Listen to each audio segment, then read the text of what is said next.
Welcome to Vijay Vikram classes. आज सल्तनत काल का इतिहास 1206 ईस्वी से 1526 ईस्वी के बीच के इतिहास को कवर किया जाएगा। तो आज से गुलाम सल्तनत काल के इतिहास में पहला वंश आएगा। इसमें बहुत सारे वंश हैं। तो पहला वंश है गुलाम वंश। गुलाम वंश का जो कार्यकाल है, इनका जो शासन समय है वो 1206 से लेके 1290 ईस्वी तक के इतिहास को हम गुलाम वंश में कवर करेंगे। अच्छा, थोड़ा सा मैं यहाँ पे थोड़ा सा पुष्टि कर दें कि गुलाम वंश क्यों इसका नाम रखा गया है। तो जो यहाँ के शासक हैं 1206 से 1290 के बीच के शासक हैं ना, वो किसी न किसी के गुलाम रह चुके हैं, इसलिए इस वंश का नाम ही गुलाम वंश रख दिया गया है। तो प्रश्न यहाँ एक खड़ा होता है कि गुलाम वंश की स्थापना कब हुआ या कब किया गया। तो 1206 ईस्वी में गुलाम वंश की स्थापना की गई है। फिर गुलाम वंश की स्थापना किसने किया, यह अगला प्रश्न बन गया। तो कुतुबुद्दीन ऐबक, यही वो शासक है जिसने गुलाम वंश की स्थापना किया। अब अगला एमसीक्यू बन रहा है कि कुतुबुद्दीन ऐबक किसका गुलाम था, क्योंकि गुलाम वंश क्रम चल रहा है। तो मोहम्मद गोरी, जिसको एम गोरी बोलते हैं, मोहम्मद गोरी का गुलाम था। अब कुतुबुद्दीन ऐबक ने अपनी राजधानी कहाँ बनाई, क्योंकि जब ये दिल्ली का शासक बन जाएगा तो दिल्ली में अपनी राजधानी नहीं बनाएगा। तो कुतुबुद्दीन ऐबक ने अपनी राजधानी कहाँ बनाई थी, तो लाहौर में, क्योंकि ये लोग पश्चिम भारत के पश्चिम की दिशा की ओर से आक्रमण किए थे। तो इन्होंने अपनी राजधानी लाहौर को बनाया था। अब अगला एमसीक्यू बन रहा है, कुतुबुद्दीन ऐबक को कहाँ दफनाया गया। कुतुबुद्दीन ऐबक की जब मृत्यु हो जाएगी तो इसने जो अपनी राजधानी बनाई थी लाहौर में ही इसको दफनाया गया था। अब कुतुबुद्दीन ऐबक कुतुब मीनार का नींव किसने डाली थी। प्रश्न ये होता है कि जो आप बहुत सारे किताब में पढ़े हो कुतुब मीनार के बारे में, तो कुतुब मीनार का नींव कौन डाला, तो ये कुतुबुद्दीन ऐबक है ना, जो गुलाम वंश का संस्थापक है। इसी ने, कुतुबुद्दीन ऐबक ने कुतुब मीनार की नींव डाली थी। और इसने क्या और आविष्कार किया, 2.5 दिन का झोपड़ा, जैसा आप नाम जानते होंगे। मस्जिद किसने बनवाई थी, तो कुतुबुद्दीन ऐबक ने 2.5 दिन के मस्जिद का निर्माण करवाया था। यह अजमेर में है। लाख वक्स की उपाधि किस शासक को दी गई या किसे दी गई। लाख वक्स की उपाधि कुतुबुद्दीन ऐबक को दी गई। लाख वक्स मतलब ये कहा जाता है कि ये दान करता, लाखों का दान करता था, इसलिए लाख वक्स की उपाधि दी गई थी। कुतुब मीनार भारत में कहाँ स्थित है, क्योंकि कहीं तो बनवाया होगा, तो ये है दिल्ली में स्थित है। अब प्रश्न है कि इसकी मृत्यु कैसे होगी, तो कहा जाता है कि चौगान खेलते हुए इस शासक की मृत्यु हुई थी। तो कुतुबुद्दीन ऐबक की मृत्यु चौगान खेलते हुए हो गई थी। चौगान क्या है, जैसे आज का जब पोलो, अगर कोई जानता होगा पोलो, तो पोलो को ही चौगान बोलते हैं। मतलब घोड़ा पे बैठकर जो हॉकी से बॉल को मारते हैं उसी को चौगान बोलते हैं। कुतुब मीनार इल्तुतमिश, क्योंकि जब ये मर जाएगा ना तो अगला दिल्ली का शासक कौन बनेगा, तो अगला शासक इल्तुतमिश बनेगा। तो वही कह कि इल्तुतमिश दिल्ली की गद्दी पर कब आसीन हुआ, तो 1210 में, लास्ट में 1210 के लास्ट में ये दिल्ली की गद्दी पर आसीन हो जाएगा, क्योंकि कुतुबुद्दीन ऐबक का पुत्र है जिसकी हत्या करके इल्तुतमिश शासक बनेगा। तो अभी आगे समझाए किए हैं। इल्तुतमिश किस कबीले का था, तो एक कबीला था इलबरी तुर्क। इलबरी तुर्क कबीले से संबंधित था इल्तुतमिश। अब से शुरू हो जाएगा इल्तुतमिश, क्योंकि ये भी गुलाम है और गुलाम वंश चल रहा है, यानी कि 1206 से लेके 1210 के इतिहास को आपने पढ़ चुका। अब 1210 से 1236 के बीच के इतिहास को हम पढ़ेंगे, इसका एमसीक्यू निकालेंगे। तो इसमें आप देखेंगे कि सेकेंड जो शासक है वो है इल्तुतमिश। इल्तुतमिश, तो प्रश्न है कि इल्तुतमिश किसकी हत्या करके इल्तुतमिश शासक बना था, तो आराम शाह कौन है, आराम शाह कुतुबुद्दीन ऐबक का पुत्र है। इसी की हत्या करके इल्तुतमिश जो है शासक बन गया। अब इल्तुतमिश का संबंध किस कबीले से था, पीछे बात हो चुकी है, ये क्वेश्चन 2 बार हो गया। इलबरी तुर्क था वो। इल्तुतमिश किसका गुलाम और दामाद था, तो इल्तुतमिश कुतुबुद्दीन ऐबक का गुलाम और दामाद था।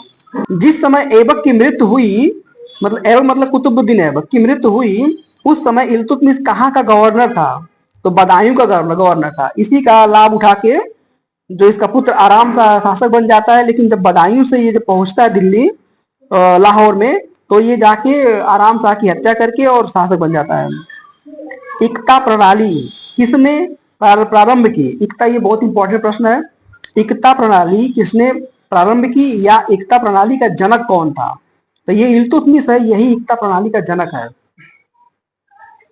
अब क्या है कि एक प्रश्न बहुत इंपॉर्टेंट है, तुर्कान ए चिहलगानी शब्द अगर पढ़े होंगे तो आपको जानकारी होगी कि तुर्कान ए चिहलगानी क्या है। तो ये क्या था, इल्तुतमिश ने क्या किया था कि 40 ईमानदार गुलाम, या कह रहे कि 40 ईमानदार सरदारों का संगठन था, सरदार लोग थे जो केवल राजा, मतलब उस समय इन लोग का राजा इल्तुतमिश है, तो इल्तुतमिश के प्रति ईमानदार थे और उसी के लिए काम करते थे। तो इनका कार्य का इनको बोलते तुर्कान ए चिहलगामी। आपसे प्रश्न पूछेगा कि 40 गाना का जनक कौन है, तो 40 गाना का जनक भी यही इल्तुतमिश है। अब ये कौन लोग हैं? ये 40 अमीरों का समूह था। एक विशेष प्रशासनिक और सैन्य समूह था जिसमें उसने अपने 40 विश्वसनीय तुर्की अमीरों को शामिल किया था। ध्यान रहे, ये तुर्क है तो अपने टीम में तुर्की लोग को शामिल कर रहा है। अगला काम तुर्कान ए चिहलगामी का अगला कार्य क्या है? ये दिल्ली सल्तनत के शासन और सैन्य कार्यों में महत्वपूर्ण भूमिका निभाते थे, इसलिए इल्तुतमिश का शासन लंबे समय तक चल गया। अब प्रश्न आता है कि इक्ता प्रथा की शुरुआत किसने की थी? इक्ता क्या है? तो इक्ता प्रथा की शुरुआत इल्तुतमिश ने की थी। तो इक्ता क्या है? इक्ता क्या? दिल्ली सल्तनत के अधीन भूमि को इक्ता नाम दिया गया, जो छोटे छोटे भागों में विभाजित था, उसे इक्ता कहा गया। अब इक्ता भूमि की को किसको दिया गया? जिन जमींदारों को दिया गया उसे इक्तादार बोला गया। ये कौन है? तो सुल्तान के सैनिक हैं, अधिकारी हैं, जिन्हें इक्ता भूमि दी गई है। इनका काम क्या है? इनका काम है राजस्व को इकट्ठा करना, सैन्य शक्ति बना के रखना और प्रशासनिक प्रशासन का विकेंद्रीकरण करना। अब इक्ता क्यों शुरू की गई? अब इसे पहली बात हो चुकी है। तो राजधानी से जो दूर के इलाके थे, वहां की वसूली को आसान बनाने के लिए इक्ता प्रथा शुरू की गई। इक्ता में क्या कार्य है बता, पीछे बात हो चुकी है कि राजस्व की वसूली होती थी, सैनिकों और घोड़ों का खर्च इक्तादार ही को उठाना पड़ता था। अब इक्ता प्रणाली को पुनर्जीवित किसने किया था? इक्ता प्रणाली क्या हुआ कि इल्तुतमिश जब मर जाएगा तो उसके बाद इक्ता व्यवस्था को खत्म कर दिया जाएगा। फिर बाद में जब तुगलक वंश आएगा तो तुगलक वंश के समय फिरोज शाह तुगलक के द्वारा इसे इक्ता प्रणाली को पुनः लागू कर दिया गया। इसने क्या किया? सैनिकों को वेतन के बदले गांव देना प्रारंभ कर दिया और कहा कि आप लोग मेरे तरफ से युद्ध लड़िए और जो जो सैनिक रहेंगे हम अपने एक एक गांव उनको देंगे, उसी के जो मेरे लिए कार्य करेंगे। अब इक्ता प्रणाली का अंत किसने कर दिया? बाद में जाके इक्ता प्रणाली का अंत अलाउद्दीन खिलजी इक्ता प्रणाली का अंत कर देगा। तो सर्वप्रथम शुद्ध अरबी सिक्के किसने जारी किए? तो इल्तुतमिश ने सर्वप्रथम शुद्ध अरबी सिक्के जारी किए। वो अरबी सिक्के हैं क्या क्या? टंका है और जीतल है, ये अरबी सिक्के हैं। तो प्रश्न बनेगा कि अगला प्रश्न आएगा, टंका और जीतल किस प्रकार के सिक्के हैं और किस धातु से बनाया गया है? तो टंका बात हो अरबी सिक्के हैं और इनको जो टंका है ना, टंका बना है चांदी से और जीतल बना है तांबा से। ये बहुत आगे बहुत इंपॉर्टेंट प्रश्न के रूप में आएगा कि टंका किससे बना हुआ था? चांदी का बना था। जीतल किससे बना था? जीतल बना था तांबे से। अब थोड़ा सा हम आपको कुतुब मीनार का इतिहास बता देते हैं कि कुतुब मीनार, तो आपको पहले पता है कि कुतुब मीनार की नींव किसने डाली? तो ऐबक ने डाली। कुतुब मीनार का पहला मंजिल किसने बनवाया? तो कुतुब ऐबक ने बनवाया। अब क्या हुआ कि देख रहे हैं कि अभी आप वर्तमान में देखेंगे कुतुब मीनार में 5 मंजिला है, 5 मंजिल है कुतुब मीनार में। तो कुतुब मीनार में इल्तुतमिश का क्या योगदान है? तो कुतुब मीनार का जो पहला मंजिल है, पहले मंजिल को तो ऐबक ने बनाया, लेकिन बाकी के जो 4 मंजिल थे, मतलब बाकी के 3 मंजिल उसको बनवाया था इल्तुतमिश ने। उसने 4 मंजिला बनवा दिया, मतलब एक पहले से था, 3 और ऐड कर दिया, 4 मंजिला बनवा दिया। फिर क्या हुआ कि बिजली गिरने से जब फिरोज शाह तुगलक का काल आएगा, उस काल में क्या होगा? बिजली गिर जाएगी। बिजली गिरेगी तो कुतुब मीनार का जो चौथा मंजिल है वो टूट जाएगा। चौथा मंजिल टूट जाएगा, उसी बदले में फिरोज शाह तुगलक उसमें शासक था, तो उसने क्या किया, चौथी और पांचवी मंजिल का निर्माण कर दिया। वर्तमान में देखेंगे कि कुतुब मीनार में 5 मंजिला है, तो चौथी और पांचवी का निर्माण फिरोज शाह तुगलक ने किया। दूसरा से लेके चौथा तक का निर्माण इल्तुतमिश ने किया, और पहला निर्माण कुतुबुद्दीन ऐबक ने किया था। आगे देखते हैं कि इल्तुतमिश ने लाहौर से राजधानी को कहाँ स्थानांतरित किया। अभी आप पीछे पढ़ चुके हैं कि जब कुतुबुद्दीन ऐबक शासक रहेगा तो उसने अपनी राजधानी को लाहौर बनाएगा, लेकिन जब इल्तुतमिश जब शासक बन जाएगा और सत्ता को जमा लेगा तो उसने अपनी राजधानी को दिल्ली स्थानांतरित कर दिया। अब यहीं से प्रश्न बनेगा कि दिल्ली को सबसे पहले राजधानी किसने बनाया था, तो इल्तुतमिश ने बनवाया था। इल्तुतमिश ने सुल्तान पद की स्वीकृति कहां से प्राप्त की थी, तो बगदाद के खलीफा है ना, जो बगदाद के खलीफा है वहां से उसने सुल्तान पद की स्वीकृति प्राप्त कर दी। यहाँ एक प्रश्न बनेगा कि भाई बगदाद से क्यों, बगदाद जो इराक में है, तो वहां से की स्वीकृति क्यों इनको जरूरत पड़ गई। तो मुस्लिमों में एक बात है कि उनके एक खलीफा होते थे जो पूरे विश्व के लिए विश्व का एक होते थे, तो विश्व के एक खलीफा को ये लोग मानते थे। तो इनकी स्वीकृति मिलने के पश्चात ऐसा एक प्रकार का प्रमाण पत्र मिल जाता था कि कोई विरोध नहीं करता था। उस समय जितने भी शासक योद्धा हैं जो आक्रमणकारी हैं, सब मुस्लिम आक्रमणकारी हैं, उनसे बचने के लिए उसने क्या किया, एक स्वीकृति प्राप्त कर लिया। अब है कि इल्तुतमिश को सुल्तान की उपाधि बगदाद के खलीफा ने कब प्रदान की, तो 1229 में। देख रहे हैं शासक बना है 1210 के लास्ट में, लेकिन उपाधि इसको दी जा रही है सुल्तान की 1229 में। इल्तुतमिश की मृत्यु कब हुई, तो इल्तुतमिश की मृत्यु ये 1236 में इसकी मृत्यु हो जाएगी। तो यहाँ तो फिर कुछ बातें अन्य भी हैं, जैसे ख्वारिज्म के शासक जलालुद्दीन को इल्तुतमिश ने दिल्ली में शरण क्यों नहीं दी। क्या होता है कि उत्तर दिशा के क्षेत्रों में जो ख्वारिज्म एक जगह था, वहां पे जलालुद्दीन का शासन था, इस पे मंगोलों ने आक्रमण कर दिया। मंगोलों ने जब आक्रमण कर दिया तो ख्वारिज्म के शासक जलालुद्दीन को इल्तुतमिश ने दिल्ली में शरण क्यों नहीं दी, तो कारण है कि ख्वारिज्म पर मंगोलों ने आक्रमण कर दिया। मंगोलों के जो शासक है वो चंगेज खां है, उसने आक्रमण कर दिया, जो उस समय का सबसे कहा जाता है दुर्दांत शासक है, आक्रमणकारी है। उससे बचने के लिए जो जलालुद्दीन है दिल्ली की ओर भागा, बट इल्तुतमिश ने उन्हें अपने यहाँ शरण नहीं दिया। कारण क्योंकि अगर ये शरण दिए होते तो चंगेज खां दिल्ली पर आक्रमण करता था, अर्थात इल्तुतमिश पे आक्रमण कर देता। उससे बचने के लिए इसने उसको शरण नहीं दिया। अब इल्तुतमिश ने किसे अपना उत्तराधिकारी नियुक्त किया, क्योंकि ये बूढ़ा हो रहा था, इसने 1236 में इसकी मृत्यु हो जाएगी, तो इसने अपनी पुत्री रजिया को अपना उत्तराधिकारी नियुक्त किया। ये तो समझ लीजिए युग परिवर्तन की तरह बातें हो गई, क्योंकि मुस्लिमों में महिला को शासक के रूप में स्वीकृति थी ही नहीं, आज भी नहीं है। तब तो बहुत मुश्किल है, कितनी मुश्किल से रजिया शासिका बनी होगी, कितनी समस्या फेस किया होगा इसने। तो क्या हुआ कि उत्तराधिकार के लिए इल्तुतमिश ने रजिया का नाम ले लिया, घोषणा भी कर दिया, लेकिन जो दरबार के जो तुर्की अमीर लोग थे, इन अमीरों ने रजिया को शासिका बनाया ही नहीं। उन्होंने क्या किया, इल्तुतमिश के मृत्यु के बाद तुर्की अमीरों ने शासक नियुक्त किया। किसे नियुक्त किया, तो रुकनुद्दीन को। रुकनुद्दीन कौन है, इल्तुतमिश का जो दूसरा बेटा है, जो टोटली अयोग्य है, अय्याश है, उसको इन्होंने शासक बनाया। अब शासक बनाया, जबकि रजिया के लिए घोषणा किया गया था कि शासिका ये बनेगी। रुकनुद्दीन के शासन के समय वास्तविक सत्ता किसके हाथों में चली गई थी, रुकनुद्दीन की जो माँ है वो है शाह तुर्कान।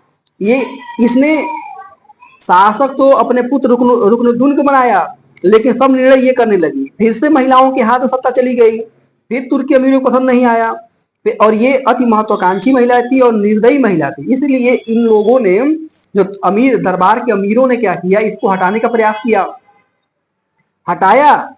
पुनः उन लोगों ने रजिया को शासिका बना दिया। तो कैसे बनाया, तो रजिया को शासन कैसे प्राप्त हुआ? एक तो रुकनुद्दीन को जन समूह द्वारा अपदस्थ करने के पश्चात, मतलब सभी लोगों ने इकट्ठा होके ये निर्णय किया कि रुकनुद्दीन शासक नहीं रहेगा, उसको हटा दिया गया। तो भारत की प्रथम महिला मुस्लिम महिला शासिका कौन बनी? रजिया सुल्तान। रजिया सुल्तान भारत की प्रथम महिला मुस्लिम शासिका बनी। तो अगर विश्व की बात करें, विश्व की प्रथम महिला शासिका कौन थी? वह नागनिका सातकर्णी, सातवाहन वंश की महिला है। ऐसा आप लोग को ध्यान में रखने के लिए बता दे रहा हूँ। विश्व की प्रथम महिला प्रधानमंत्री कौन बनी?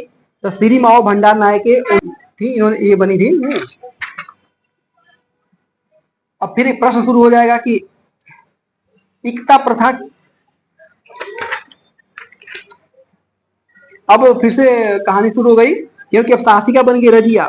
अब दो लोग का पढ़ चुके हैं, 1206 से लेके 1210 में आपने पढ़ा कुतुबुद्दीन ऐबक को, 1210 से 1236 तक आपने पढ़ा रजिया सुल्तान को, 1210 से लेके 1236 तक आपने पढ़ा इल्तुतमिश को, और फिर 1236 से लेके 1240 तक पढ़ेंगे आप रजिया सुल्तान को। रजिया जो भारत की प्रथम मुस्लिम महिला शासिका के रूप में बनेगी। कह रहा कि रजिया भारत की प्रथम मुस्लिम महिला शासिका कब बनी? तो 1236 में बनी। इल्तुतमिश ने रजिया का नाम किस मुद्रा पर अंकित करवाया था? क्योंकि शासक जब वो उसे लगा कि मरने वाला हूं, इल्तुतमिश को लगा, तो उसने क्या किया, अपने सिक्के टंका जो चांदी का बना था उस पर रजिया का चित्र अंकित करवा दिया, ताकि आम जनता को लगे कि मेरे बाद अब शासिका रजिया ही बनेगी। अब रजिया को जो सत्ता कैसे मिली? रजिया ने जनता के दरबार में किस रंग का कपड़ा धारण करके न्याय की मांग की? देखो क्या हुआ, तुर्की जो अमीर सरदार लोग थे, ये रजिया को शासिका बनाने को तैयार नहीं थे। फिर वो लाल कपड़ा पहन के इनके सामने गई और रिक्वेस्ट की कि मुझे शासिका बनाई जाए। एक लाल कपड़ा मतलब रिक्वेस्ट का प्रतीक था। दरबार में तुर्कों के महत्व को कम करने के लिए रजिया ने क्या किया? तो गैर तुर्कों को सामंत का पद देना शुरू कर दिया। उसको लगा कि अगर मेरे आसपास अगर तुर्की लोग नहीं रहेंगे, अन्य लोग भी रहेंगे, तो संतुलन बना रहेगा। ऐसे में क्या हो रहा है, तुर्की अमीर जो चाहे वो, शासिका मैं हूं लेकिन जो चाहे वो ये लोग कर ले रहे हैं। और क्या किया, तुर्की अमीरों के विरोध के कारण क्या हो, तुर्की लोग इससे नाराज हो गए और इसको बदनाम करना शुरू कर दिया। रजिया के विरुद्ध विद्रोहों का नेतृत्व किसने किया था? दो लोग हैं जो रजिया के विरुद्ध विद्रोह का नेतृत्व किया था, एतगीन है और अल्तुनिया है। ये दो व्यक्ति हैं। रजिया ने एल्गीन को कहाँ का अक्तादार बनाया? ये क्या है, जो एल्गीन है वो गैर तुर्की था, इसलिए उसने क्या किया, बहुत बड़ा पद, अक्तादार का पद दे दिया, वदायूं के अक्तादार का पद दे दिया। रजिया ने अल्तुनिया को कहाँ का अक्तादार बनाया था? देखो अभी एल्गीन को बनाया इसने वदायूं का, अल्तुनिया जो सेकेंड नंबर का है उसको बनाया तबर हिंद या आज का भटिंडा का, वही पंजाब में है। रजिया ने अमीर ए आखूर मतलब घोड़े का सरदार किसे नियुक्त किया? तो याकूत का नाम सब जानते होंगे। ये तीन नाम बहुत इंपॉर्टेंट है, एतगीन, अल्तुनिया और याकूत। याकूत कौन है? अमीर ए आखूर है, ये घोड़े का सरदार है। फिर ये लोग बाद में रजिया के विरोधी हो गए थे, तो रजिया ने क्या किया, अल्तुनिया से शादी कर लिया। रजिया का विवाह किसके साथ हुआ था? तो अल्तुनिया के साथ हुआ। अल्तुनिया कौन था? अल्तुनिया अक्तादार था, कहाँ का? भटिंडा का। रजिया के रहन सहन या निर्णय करने या दरबार में सबके सामने आने से सारे मुस्लिम जो अमीर थे वो इसके खिलाफ खड़ा हो गए और बाद में साजिश करके इसकी हत्या करवाएंगे। तो एमसीक्यू बनेगा, रजिया की हत्या कब और कहाँ की गई थी? रजिया की हत्या अक्टूबर 1240 में की गई थी और कहाँ? कैथल में की गई थी। रजिया के पश्चात गद्दी पर कौन बैठा? तो इसी का भाई है, रजिया का भाई है बहराम शाह। रजिया के पश्चात गद्दी पर कौन बैठा? तो इसी का भाई है बहराम शाह, 1240 में गद्दी पर बैठा। रजिया की असफलता के क्या कारण थे? जैसे इतनी महत्वाकांक्षी महिला थी और योग्य महिला होने के बावजूद वो हार क्यों गई? तो तुर्की जो गुलाम सरदार थे, महत्वाकांक्षी थे, रजिया को अपने से कम आंकते थे और रजिया एक महिला थी, ये बहुत बड़ा कारण था, इसीलिए वो हार गया। एक अंग्रेजी इतिहासकार हैं, इनका नाम एल्फिस्टन है। एल्फिस्टन कहते हैं यदि रजिया स्त्री न होती तो उसका नाम भारत के महान शासकों में लिखा जाता। खैर वो तो गई। अब अगला शासक आएगा बहराम साहब। बहराम साहब उसका भाई है। 1240 में शासक बनेगा, 1242 में उसकी मृत्यु हो जाएगी। ये केवल कठपुतली शासक है, इसके पास कुछ भी नहीं है। ये ऐसा शासक है जो केवल नाम मात्र का शासक है।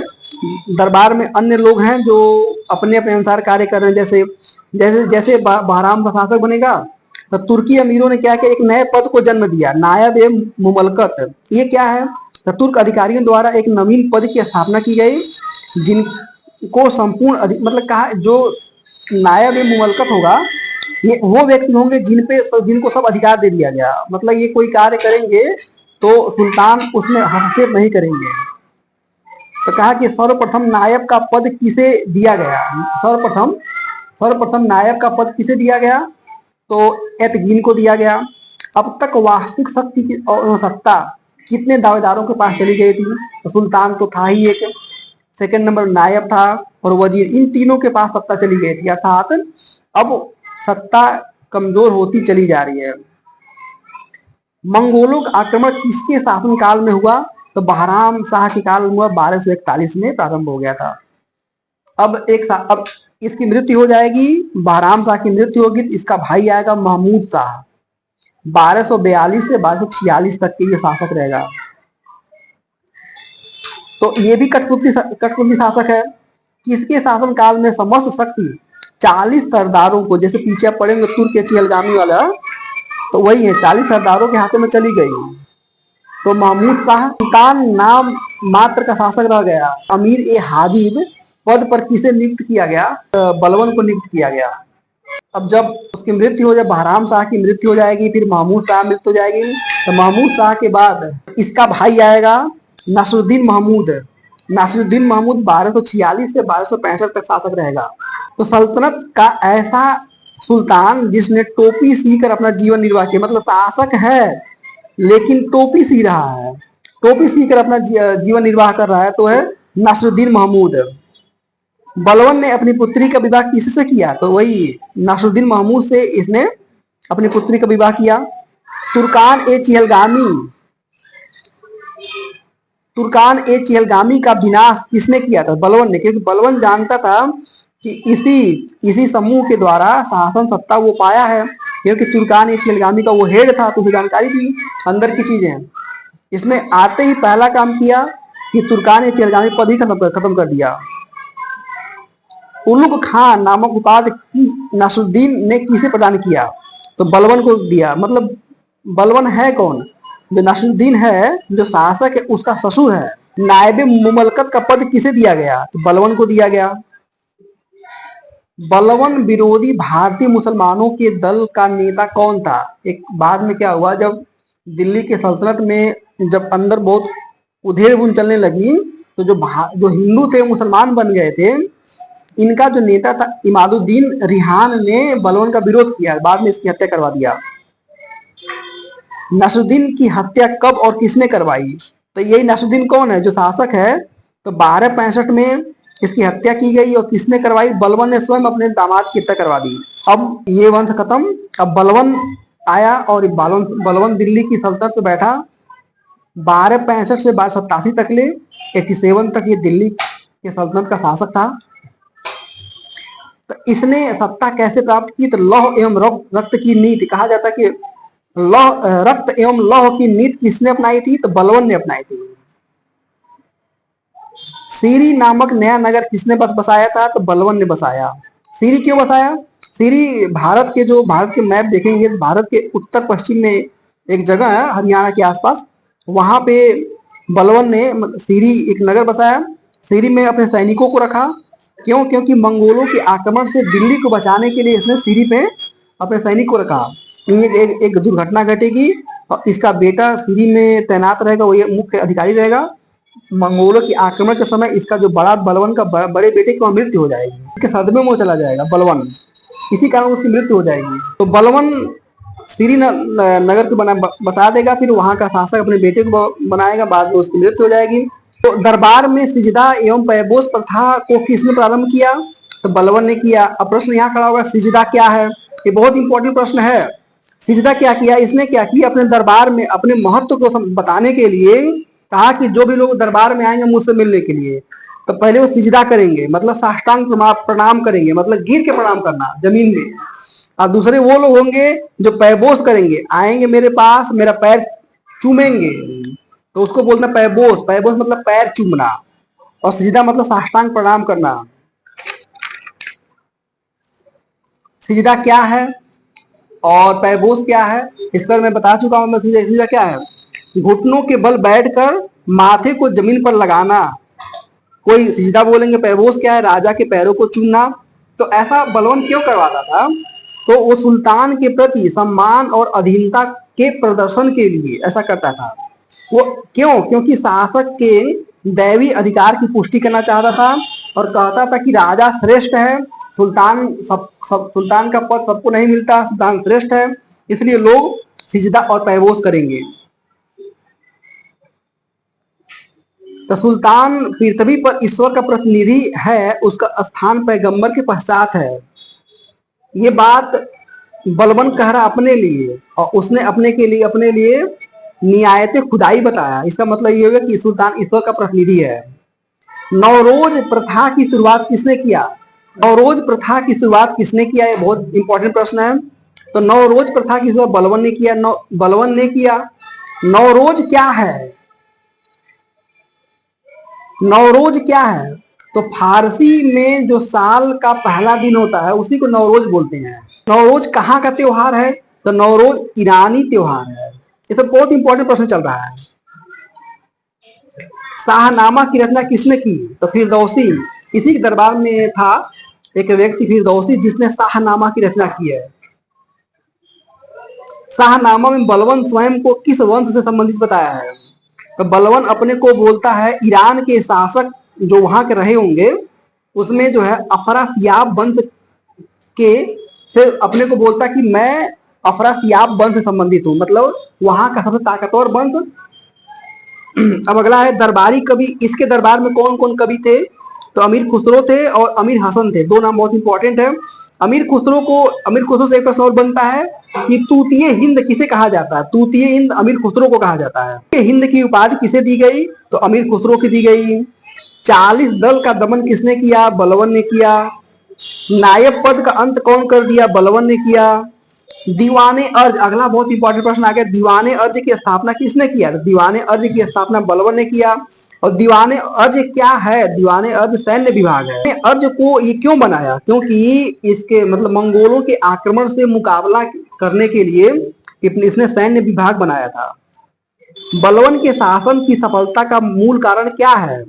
तो सबसे सफलता का कारण, मूल कारण इसका सफल गुप्तचर व्यवस्था। इसने आंतरिक जो संगठन थे जो बलबन के खिलाफ खड़ा हो रहे थे उसको तोड़ दिया अंदर ही अंदर। जागीरों से आय एकत्र करने का अधिकार किसे प्रदान किया गया? तो सरकारी कर्मचारियों को दे दिया गया कि अब जागीर जो है, अब जो इक्तदार होंगे वो नहीं वसूलेंगे, अब सरकारी कर्मचारी जाएंगे वो वसूल पिलाएंगे।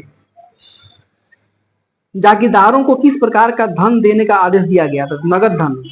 इसने कहा कि जागीरदारों को नगद धन देंगे, उनको खेत नहीं देंगे, भूमि नहीं देंगे, क्षेत्र नहीं देंगे। सैनिकों को वेतन के स्थान पर क्या देने की प्रथा लागू की गई? तो भूमि देने की प्रथा लागू की गई। मंगोलों के आक्रमण से बचने के लिए किस दिशा में दुर्ग की श्रृंखला बनवाई गई? तो उत्तर पश्चिम दिशा में, जैसा मैं बता चुका हूँ, सीरी का शासन किसे सौंपा गया? तो जो बलबन का जो पुत्र है शाहजादा मोहम्मद को सीरी का शासक बनाया गया और वही अर्ज का अध्यक्ष भी था। मंगोल आक्रमण में ये शाहजादा मोहम्मद मंगोलों के आक्रमण मारा गया। इसी के साथ अमीर खुसरो और अमीर हसन जैसे साहित्यकारों का जीवन शुरुआत हुआ था। बलबन का अगला उत्तराधिकारी कौन हुआ? तो गुलाम वंश का अंतिम शासक जो इसका पुत्र है जिसका नाम है कैकूबाद ही बलबन का अंतिम उत्तराधिकारी हुआ। और कहते हैं गुलाम वंश का भी यही कहते क्या, गुलाम वंश का ये उत्तराधिकारी है, अंतिम उत्तराधिकारी है। इसी के सेनापति अमीरो गुट का जलालुद्दीन फिरोज खिलजी ने इसकी हत्या कर दी और यहीं से गुलाम वंश की का समाप्त कर दिया गया। गुलाम वंश अब खत्म। अब फिर मतलब 1206 से 1290 तक के इतिहास को आप पढ़ चुके हैं। अब इसके आगे जो चलेगा, थोड़ा सा गुलाम वंश का वृक्ष देख लीजिए। गुलाम वंश वृक्ष क्या है? जैसे कुतुबुद्दीन ऐबक शासक कब बनेगा? 1206 में शासक बनेगा, 1210 में उसकी मृत्यु हो जाएगी चौगान खेलते हुए। ये रिवीजन, क्विक रिवीजन है कि इसका पुत्र आराम शाह बनेगा 1210 से 1210 में इसकी मृत्यु हो जाएगी। 3-4 महीने 8 महीने तक शासक रहेगा, ये बनेगा। फिर यहाँ इनका खत्म, पिता पुत्र की कहानी खत्म। फिर आगे इल्तुतमिश शासक बनेगा 1210 से 1236 तक ले। इसमें क्या है, इल्तुतमिश ने क्या किया, पद को वंशानुगत बना दिया। फिर उसका पुत्र आएगा रुकनुद्दीन। रुकनुद्दीन 1236 से 1236 में रहेगा, केवल 3 माह तक शासक रहेगा। फिर इसके बाद इसकी बहन आएगी रजिया, 1236 से 1240 तक शासिका रहेगी। फिर इसका भाई बहराम शाह आएगा 1240 से 1242 तक ले, पीछे बता चुका हूँ। फिर महमूद शाह आएगा 1242 से 1246 तक ले। फिर नसरुद्दीन आएगा 1246 से 1265 तक ले। फिर इसका ससुर, जो बलवान का ससुर है, तो ससुर ने नसरुद्दीन की हत्या कर दिया और स्वयं शासक बन गया। अब 1236 से लेके 1265 से लेके 1287 तक ले बलवन शासक रहेगा। फिर बलवन का पुत्र कैक्यूबाद ये शासक बनेगा 1287 से 1290 तक ले। यहाँ पे आके गुलाम वंश खत्म हो गया। तो गुलाम बलवन किस वंश का था, तो अभी देख लीजिए प्रश्न। तो बलवन मामलुक वंश का था। बलवन किसका गुलाम था? तो बलवन इल्तुतमिश का गुलाम था। जैसा कि देख रहे हैं गुलाम वंश चल रहा है। यहाँ पे ये कहानी खत्म हो जाती है।